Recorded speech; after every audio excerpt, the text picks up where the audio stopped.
the head of one of the largest teaching unions has called for teachers to be able to have what they call a planning day from home once a week, meaning they'd be in school just 4 days out of 5. A full-time teacher works an average of 52 hours a week during term time, and retention rates in the UK are pretty low. The average length of time that teachers stay teachers is 9 years, you see, and we want them to stay a bit longer than that. So could this one day at home working a week be a way to keep talented people still teaching? Or do you think it's expensive, bad news for the kids, and simply unrealistic? Why don't we start with you, Gemma? What do you think?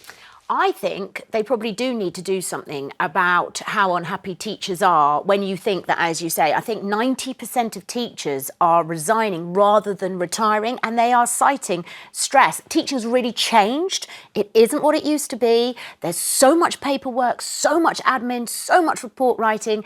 You've got a lot of special educational needs within normal classes, if you like. So teachers are having to be social workers as well. There's a lot of poverty. And it's exhausting and they're burnt out. And so we do need to retain the talent. And there are ways around it that this man is suggesting. You can sort of change timetables and factor in this. 52 hours a week is a lot. And I know they get the holidays and people will phone and go, but they get all the holidays off. But they do get the holidays. They do, but it's like, those figures speak for themselves. And I think teachers are some of the most important people in society. They can change lives. They can affect a child's life. You know, we've all had that one teacher that made a massive difference, and you want those people to stay in the industry. But Dom, I don't know whether you remember, as I remember, when the supply teacher stepped in and it wasn't your real teacher, and you thought, right, we can run rings around this one. You know, she doesn't know us. Usually she doesn't know us, never going to see her again. Right, you know, she tells us to turn to page 64 of our textbooks. Yeah, sure, we're not going to do any of that. And you act up and don't take any notice. I mean, if your real teacher isn't there for one day every single week, can that be good for your education? Well, I would say hats off to every teacher in the country, because you've got the worst job you could possibly ever have done. I'm going to interrupt to say some people say the best job you could ever possibly have, because you've got these receptive young people looking at you, hanging on your every word, and you can, as Gemma says, completely transform When you their say lives. young, Vanessa, primary school, not so bad.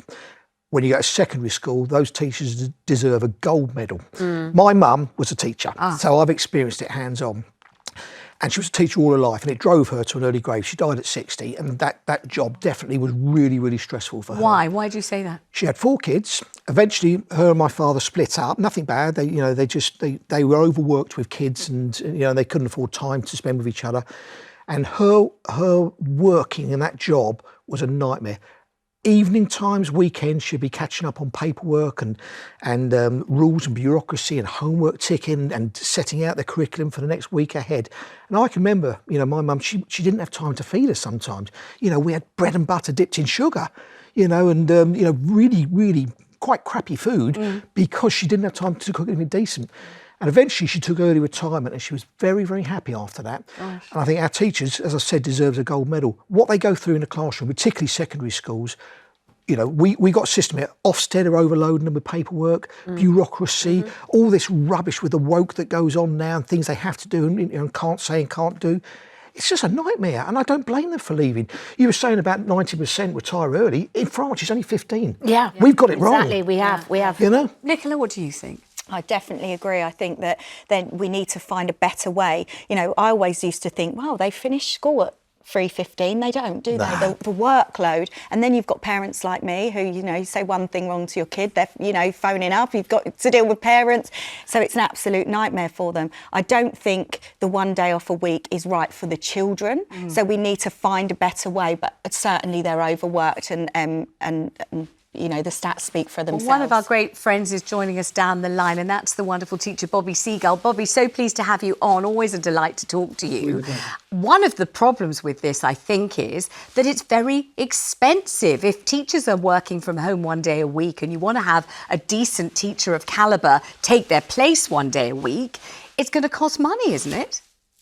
Yes, and again, I think it's about weighing up the costs, because on one side, Vanessa, we have the stat that 1 in 3 teachers leave the profession within 5 years. So these are teachers that have been trained by the state sector, like me, have gone through a PGCE program and are fully equipped to be teachers, but within 5 years, 1/3 of them are gone. And I think this also impacts our ability to recruit people into the profession, because there's a lot of negativity about the profession. They hear that the hours, again, 52 hours on average per teacher. And again, before I became a teacher myself, I worked in the city in banking. So I was a trader at Lehman Brothers, a trader at a Japanese bank, and a chartered accountant. But I'll tell you what, even though those hours in finance were longer, a teaching day, whilst it's rewarding, drains so much more out of you, because you've got, if you're in secondary, 5 classes of 30 pairs of eyes looking at you. You're that source of information, knowledge, and inspiration for them. So it can be a draining job. And I think in this country, we need to make sure that we recognize teachers. And again, when people join the profession, I understand teaching is not going to be the highest paid profession. It is well paid,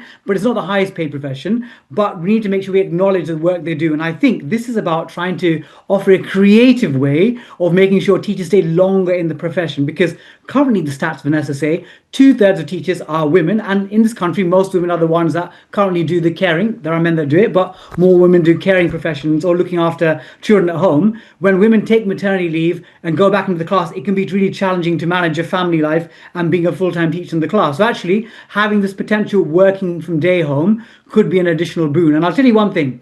Currently now in teachers, there's something known as PPA. It's called Planning, Preparation and Assessment. And it's 10% of your timetable. So if you've got, let's say, 30 hours a week of teaching in the school, you get 3 hours for planning. So if you can combine those, let's say from 1 week and the second week, and batch it together, perhaps maybe a week every fortnight, maybe an afternoon off every week. But again, it's not an off afternoon. It's where you're doing the planning and preparation. Because I'll tell you what, Vanessa, in the staff room, you might be doing your planning for a lesson and you think, oh, I've got an hour spare now. But another teacher will knock on the room and say, Mr. Seagull, there's been a little incident. Can you get involved in the playground? So as a teacher, if you're in school, you're on duty all the time. So actually giving teachers that little bit of spare time outside of the classroom, I think can make the profession more attractive and actually more sustainable. I mean, I just have to say one thing, because it's true, and it would be ridiculous if I didn't. What about the holidays? Because what kind of a job can anyone do where you get those lengthy holidays 3 times a year? And of course, if you are a working mother or father in charge of children,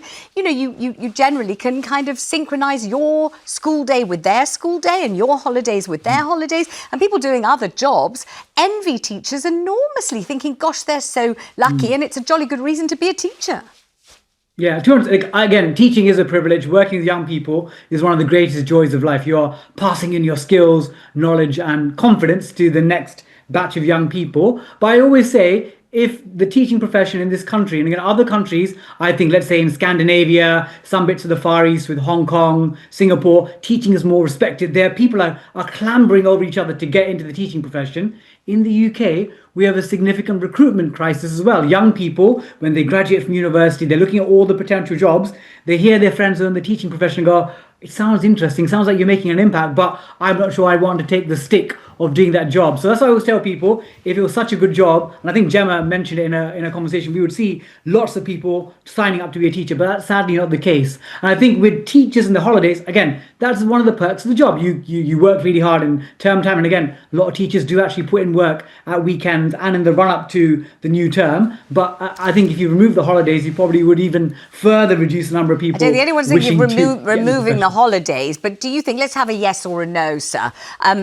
1 day to work from home a week for teachers, practical, affordable, or a fantastical invention that's never really going to happen? I think the practicalities would need to be worked out with every single school. It might be a day a fortnight, but on the whole, I'm in principle supporting this arrangement from the NEU. Bobby, a pleasure having you. Thank you so much. Let's go straight to the phones. Let's talk to Pauline in Lincolnshire. Pauline, do you think it makes sense 1 day to work from home a week for teachers?